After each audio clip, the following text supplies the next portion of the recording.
Assalamualaikum warahmatullahi wabarakatuh. Hai semua, apa kabar? Kembali lagi bersama saya Amalia Putri Alamsyah di Amasyah Podcast. Bagi Anda yang baru pertama kali mendengarkan, selamat datang.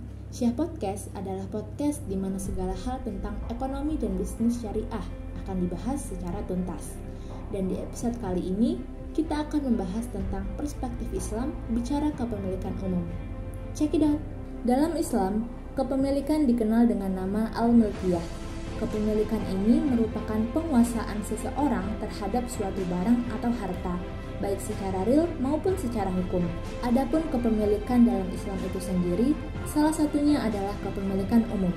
Kepemilikan umum adalah izin al-syar'i kepada suatu komunitas untuk bersama-sama memanfaatkan benda atau barang. Sedangkan benda-benda yang tergolong kategori kepemilikan umum adalah benda-benda yang telah dinyatakan oleh syar'i sebagai benda-benda yang dimiliki suatu komunitas secara bersama-sama dan tidak boleh dikuasai oleh hanya seorang saja. Menurut Undang-Undang Republik Indonesia Nomor 19 Tahun 2003, BUMN adalah badan usaha yang baik seluruh maupun sebagian besar modalnya dimiliki oleh negara, di mana melalui penyertaan secara langsung yang berasal dari kekayaan negara yang terpisahkan. Lalu, siapakah yang lebih baik menguasai BUMN? Privatisasi atau negara ya? Privatisasi BUMN saat ini menjadi salah satu isu nasional yang tengah hangat dibicarakan. Privatisasi BUMN ini merupakan perubahan kepemilikan aset BUMN yang tadinya merupakan kepemilikan negara menjadi kepemilikan pribadi. Adanya privatisasi ini diharapkan mampu meningkatkan efisiensi, kinerja, dan produktivitas perusahaan yang diprivatisasi dan meningkatkan pendapatan baru bagi pemerintah. Namun, selain hal tersebut, ada beberapa hal nih yang menjadi pertimbangan ya. Berdasarkan hal tersebut, isu ini menjadi pro kontra ya keberadaannya. Dampak kebijakan privatisasi BUMN jelas terlihat pada perubahan kebijakan pemerintah dan kontrol regulasi, di mana dapat dikatakan sebagai sarana transisi menuju pasar bebas. Aktivitas ekonomi akan lebih terbuka menuju kekuatan pasar yang lebih kompetitif. Dengan adanya jaminan, tidak ada hambatan dalam kompetisi, baik berupa aturan, regulasi, maupun subsidi. Dilihat dari sudut pandang pasal 33 Undang-Undang Dasar 1945, tampak bahwa sebenarnya privatisasi BUMN ini kepada pihak asing agak kontradiktif ya dengan jiwa pasal ini.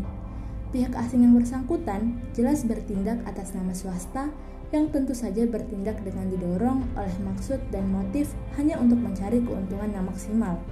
Jika demikian yang terjadi, BUMN yang diprivatisasi kepada pihak asing hanya akan menjadi keuntungan bagi pihak asing, bukannya ke rakyat Indonesia ya.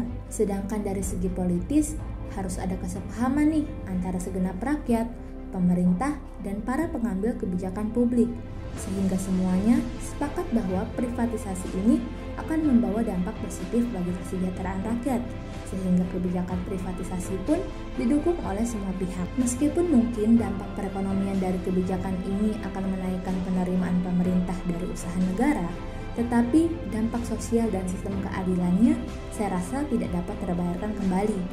Mengacu pada pasal 33 Undang-Undang Dasar 1945 ayat 1, maka kepentingan rakyat dan kepentingan bersamalah ya yang harus dikedepankan.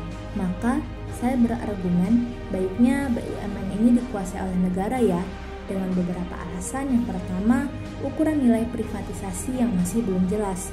Lalu, BUMN ini merupakan aset negara yang harus dijaga dari pengaruh asing, dan sebaiknya pemerintah melakukan restrukturisasi dan optimalisasi BUMN saat ini dengan cara mengadakan penelitian kondisi kesehatan BUMN, memanggil pakar untuk menganalisis kondisi bisnis BUMN, dan merotasi jabatan. Gimana?